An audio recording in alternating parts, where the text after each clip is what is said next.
चुनावी बिगुल बज चुका है। यहाँ 117 सीटों पर 14 फरवरी को वोटिंग होगी। 10 मार्च को नतीजे आएंगे। आजादी के बाद से कांग्रेस का गढ़ रहे पंजाब में इस बार स्थितियां बदली हैं। शिरोमणि अकाली दल का बीजेपी से ब्रेकअप। 100 साल पुरानी पार्टी शिरोमणि अकाली दल ने आम आदमी पार्टी की एंट्री। हमारी सरकार बनेगी तो हमारी गारंटी है, पूरी फुल गारंटी है कि ये काम हम करेंगे। और किसान संगठनों के चुनावी मैदान में उतरने के बाद मुकाबला पंचकोणीय हो गया है। राजनीति से जुड़े कई चुनावी किस्से पंजाब को देश में एक अनोखा राज्य बनाते हैं। आज मंडे मेगा स्टोरी में बात पंजाब की राजनीति से जुड़े 8 अनोखे किस्सों की। हमारी सरकार बनेगी तो हमारी गारंटी है, पूरी फुल गारंटी है।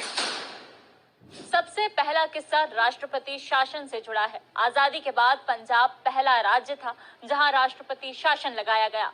कांग्रेस के गोपी चंद भार्गव पंजाब के पहले मुख्यमंत्री थे। अंदरूनी फूट के चलते उन्हें पार्टी से इस्तीफा देना पड़ा। बहुमत होने की स्थिति में देश में पहली बार संविधान के आर्टिकल 356 का इस्तेमाल हुआ।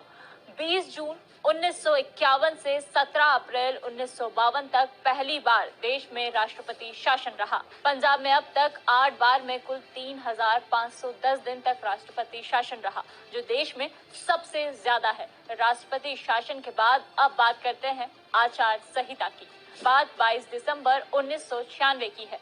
पंजाब की कांग्रेस सरकार ने कई वेलफेयर स्कीम की घोषणा की। 1 जनवरी 1997 से उन्हें लागू किया जाना था, लेकिन इसके 2 दिन पहले ही इलेक्शन कमीशन ने चुनाव की घोषणा कर दी। विपक्षी पार्टियों ने आचार संहिता का हवाला देकर हल्ला मचाया और मामला पहुंचा हाई कोर्ट। लंबी बहस के बाद पंजाब और हरियाणा हाई कोर्ट ने ऐतिहासिक फैसला सुनाया। आचार संहिता लागू होने का फैसला पूरी तरह चुनाव आयोग पर निर्भर है कि वो कब ये घोषणा करते हैं। तब से चुनाव आयोग इलेक्शन की घोषणा के साथ ही आचार संहिता लागू होने की तारीखों का भी ऐलान कर देते हैं। आचार संहिता लागू होते ही मौजूदा सरकार सिर्फ कार्यवाहक हो जाती है और पूरी मशीनरी चुनाव आयोग के अंदर हो जाती है। यूं तो पंजाब पॉलिटिक्स में कई पैच है और इन्हीं में से एक है 1966 के बाद राज्य में बने सीएम। दरअसल भारत की संसद ने 1966 में पंजाब पुनर्गठन एक्ट पारित किया। इससे पंजाब से अलग कर एक नया राज्य बनाया गया, नाम रखा हरियाणा। इस बात को 56 साल हो गए हैं और तब से अब तक कोई भी गैर सिख पंजाब का मुख्यमंत्री नहीं बना है। 1966 से पहले पंजाब की कुर्सी पर 3 हिंदू मुख्यमंत्री रहे, गोपी चंद भार्गव, भीमसेन सच्चर, राम किशन। पंजाब की 58% आबादी सिख है। यहाँ 53% लोगों का कहना है कि उनके लिए जरूरी नहीं कि उनका सीएम सिख ही हो। सीएम की बात हो गई, अब पीएम और प्रेसिडेंट की बात करते हैं। पंजाब इकलौता ऐसा राज्य है जहाँ के लोग भारत और पाकिस्तान दोनों देशों के शीर्ष राजनीतिक पदों पर बैठे। यानी जैल सिंह 1982 से 1987 तक भारत के पहले और इकलौते सिख राष्ट्रपति रहे। उनके कार्यकाल में operation blue star, Indira Gandhi की हत्या और सिख विरोधी दंगों के दाग हैं।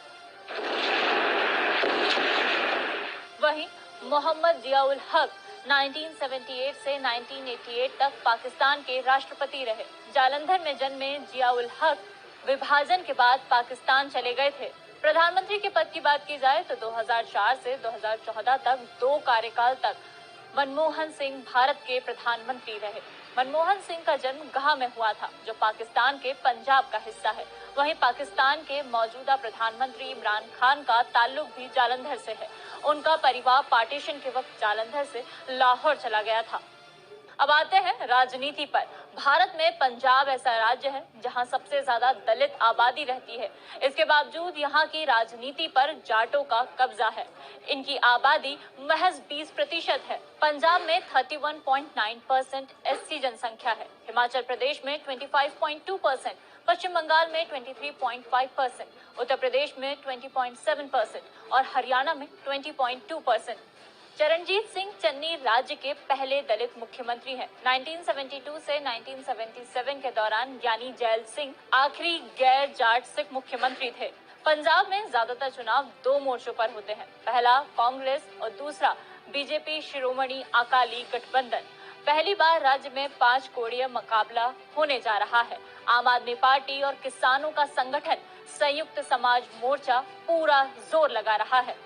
पंजाब के राजनीतिक गलियारों में गद्दी को लेकर बातें शुरू हो गई हैं। राज्य 3 क्षेत्रों में बटा है, मालवा, माझा, दोआबा। एक बात साफ है कि जिसने मालवा क्षेत्र जीत लिया वो पंजाब की गद्दी पर बैठेगा। 2007 में कांग्रेस इसका अपवाद है, जो मालवा जीतने के बाद भी बीजेपी एसएडी के गठबंधन से हार गई थी। आजादी के बाद से ही ज्यादातर वक्त पंजाब कांग्रेस का गढ़ रहा है। पंजाब में कांग्रेस का वोट शेयर 1962 में 58% रहा, 1972 में ये बढ़कर 63% हुआ, 1992 में ये एक बार फिर बढ़कर 74% हो गया, लेकिन अगले ही चुनाव यानी 1997 में गिरकर 12% हो गया। 2017 चुनाव में भी कांग्रेस ने यहां 66% वोट हासिल किए थे। यही वजह है कि राज्य में अब तक 22 मुख्यमंत्रियों में से 14 कांग्रेस के ही रहे हैं। तो ये थी उन पॉलिटिकल किस्सों की मंडे मेगा स्टोरी जो पंजाब को सबसे अनोखा राज्य बनाते हैं। और